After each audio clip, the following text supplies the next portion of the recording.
印度要给它填满6000万人，美国想让它变成自己的第51个州，加上全球资本都在悄悄买它的房子跟矿山。那么加拿大到底有什么魔力，让全世界都在馋它的身子？上回咱们说到，印度驻加拿大高级专员帕特奈克在加拿大国家电视台 CBC 上公开喊话：加拿大只有4000万人，太浪费了，我送6000万印度人过来，直接凑够1个亿。这话一出啊，别说加拿大人炸，就连已经在加拿大扎根的印度裔第一个跳出来说 no， 老子辛辛苦苦打拼几十年买房买车，你一下来6000万老乡跟我卷，真当我傻呀？但重点来了，你以为只有印度三哥惦记加拿大吗？这波大戏才刚刚拉开帷幕。最近加拿大20万人联署要求驱逐美国大使，并列为不受欢迎人物。为啥？要知道美国总统特朗普早就放话要把加拿大变成第51个州，这下齐了。印度要给它填满6000万人，美国想让它变成自己的第51个州，加上全球资本都在悄悄买它的房子跟矿山。那么加拿大到底有什么魔力，让全世界都在馋它的身子？本期视频咱们就来扒一扒加拿大的家底儿到底有多厚，厚到了什么程度，才会让邻居们一个个的红了眼。我是白饭大招，欢迎来到航知。先给大家报一组数据，你们感受一下什么叫老天爷追着喂饭吃。加拿大国土面积998万平方公里，世界第2，仅次于俄罗斯，比咱们中国还大一些。但人口呢只有4000万，什么概念？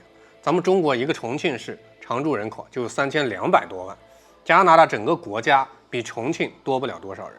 地广人稀到什么程度？每平方公里4个人。中国是每平方公里150人，印度是480人，加拿大的人口密度是中国的1/37，印度的120%。你说这么大的地儿，这么少的人，底下埋的全是宝贝。第一宝，淡水，全球20%，加拿大拥有全球20%的淡水资源。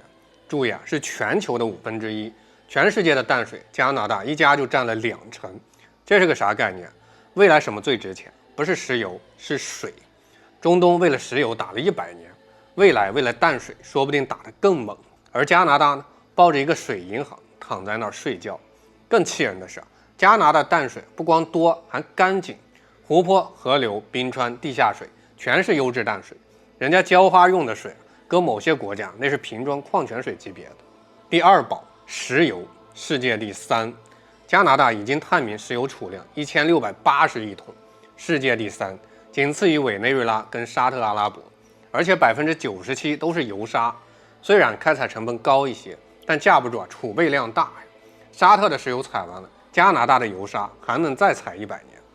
但关键的是加拿大的石油24%直接供给美国炼油厂，美国的能源安全有相当一部分攥在加拿大手里。你说美国能不惦记吗？这就好比你家邻居的车库里存着你家汽车的1半的油。你晚上能睡得踏实吗？第3宝，矿产，妥妥的元素周期表国家。加拿大已发现矿产60多种，是世界第3大矿产国，是世界第3大矿业国。钾矿产量全球第1，钾是干嘛的？做化肥的。全球粮食安全，加拿大的钾矿说了算。铀储量世界第2，核电的原料，核能时代的硬通货。镍、钴、铝、钯、铂、镍、锑全在世界前5名。这些矿产是干嘛的？新能源电池、电动汽车、半导体、航空航天全得用。现在全球搞碳中和，搞新能源，谁掌握了关键矿产，谁就掌握了未来。而加拿大相当于手里攥着一副同花顺。第4宝，森林，世界第3，加拿大森林覆盖率44%，面积约3.47亿公顷，世界第3，仅次于俄罗斯跟巴西。什么概念？整个加拿大近1半的土地被森林覆盖。木材产量全球第6，而且人家的森林是可持续开采，砍一棵种一棵，等于一个永不停机的绿色印钞机。第5宝，电力，80%的清洁能源，加拿大80%以上的电力来自水电跟核电，是世界上最绿的电力生产国之一，而且还是电力进出口国，每年给美国卖电就卖43亿美金。你美国不是要搞清洁能源吗？你北边的邻居电比你还干净，比你还便宜。所以你看，淡水、石油、矿产、森林、电力加拿大这5样宝贝儿，随便拿一个出来，都能够一个普通国家吃一辈子。而加拿大5样占全了，这就像什么？这就像一个人家里有矿、有油、有水、有灵，还住在998万平方公里的大别野，但家里呢只有4000口人，而且还不怎么爱打架。你说周围这邻居能不眼红吗？咱们老祖宗有句话叫匹夫无罪，怀璧其罪。一个人本来没罪，但因为怀里揣着宝贝儿，就成了罪。加拿大就是这个怀璧的人，他没招谁，没惹谁，但他的资源就是他的原罪。好，加点8完了，咱们来看看第一个觊觎者美国。美国想要加拿大不是1天2天，这是一个持续了250年的执念。早在1775年，美国独立战争还没打完，大陆军就北上入侵魁北克，想把加拿大也拉进反英大家庭。结果呢，被英军跟加拿大民兵打得鼻青脸肿，灰溜溜的退了回来。1783年，美国独立，富兰克林在巴黎和谈的时候，还试图跟英国要加拿大，英国人没搭理他。1812年，美国趁英国忙于拿破仑战争，再次大举入侵加拿大。当时的美国总统杰斐逊牛气冲天地说，征服加拿大不过是纯粹的行军问题 ，a mere matter of margin。结果呢，英军跟加拿大民兵不仅击退了美军，还一路反攻到华盛顿，一把火烧了白宫。对，你没听错，白宫之所以是白的，就是因为被烧过之后刷了白漆。杰斐逊的行军问题变成了被人打到家门口的问题。从那以后美国算是明白，武力吞并加拿大行不通。人家虽然人少，但背后有英国，而且本地人也不欢迎你。但吞并的念头美国人从来没断过。这背后的思想根源，那叫天定命运。19世纪美国的扩张主义意识形态，意思是个嘛？上帝安排了美国要统治整个北美大陆，从大西洋到太平洋，从阿拉斯加到巴拿马。在这个逻辑下，加拿大理应是美国的一部分。你看美国国旗上50颗星，从13颗加到50颗，每加1颗就是吞并一块土地。加拿大就是那个第51颗星的终极梦想。到了特朗普这儿，这个梦想直接被摆上了台面。特朗普多次公开喊话，加拿大应该成为美国的第51个州。2025年4月28号，加拿大联邦大选当天，特朗普又来这么一出，等于在人家政治生日的时候说，要不你改姓吧。驻加大使胡克斯特拉更绝，6月直接说吞并加拿大值得特朗普跟卡尼好好探讨探讨。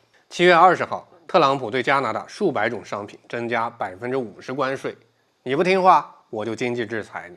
美国的逻辑很简单，你的资源我需要，你的位置我需要，你的市场我需要。既然你什么都需要我，那你干脆归我得了。这就像村口的恶霸看上邻居家的地儿，先说是你家地不错，卖给我吧。这邻居不卖，他就说那我帮你种，邻居也不让，那他直接把路给你给堵了。但美国忘了一件事儿，1812年他试过，结果呢，白宫被烧了。200多年过去了，加拿大虽然还是人少，但也不是当年那个任人拿捏的殖民地了。你可以加关税，可以喊口号，但真要吞并，问问加拿大人答不答应，问问国际社会答不答应。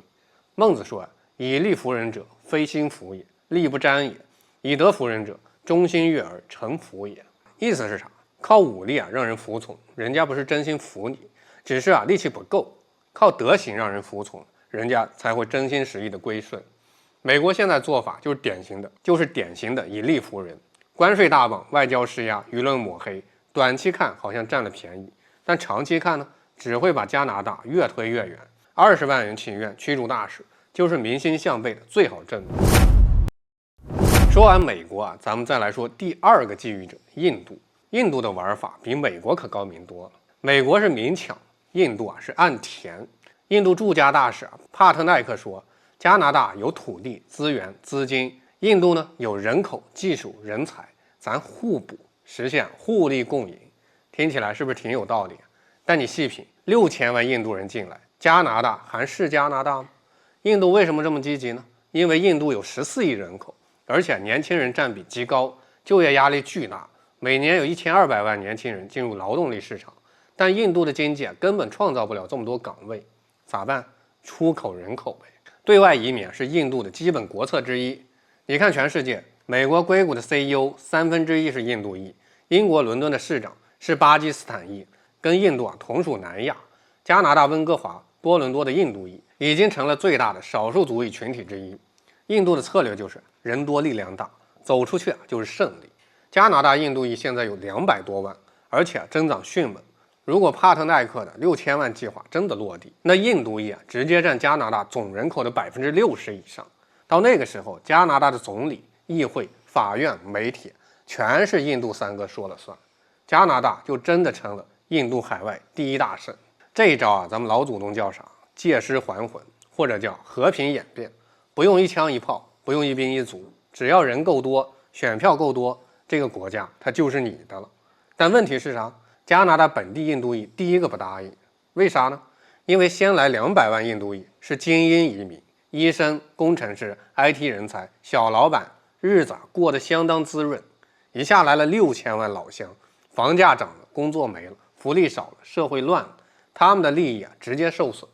所以你看，这事儿最讽刺的地方就在这儿。印度大使说为了印度同胞好，但印度同胞第一个说 no。 这就像你家亲戚突然说你家房子大，我把全村人都接过来住，大家一起热闹热闹。你的第一个反应肯定不是热闹，而是你谁啊？凭嘛？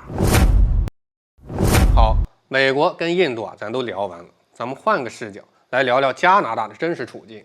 加拿大就好像一个抱着金砖走在闹市的孩子，它有998万平方公里土地，有全球20%的淡水，有世界第3的石油，有60多种矿产，有3.47亿公顷的森林，但它只有4000万人口，只有6万多正规军。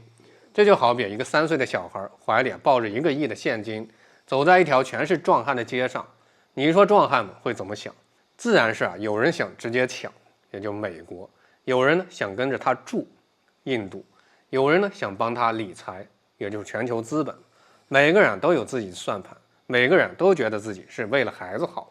而这个孩子呢，他也知道自己怀里的金砖值钱，但他太弱小了，守不住，他只能在壮汉之间周旋。对美国该妥协妥协，该斗争斗争；对印度该合作合作，该警惕警惕；对全球资本呢，该开放开放，该限制限制。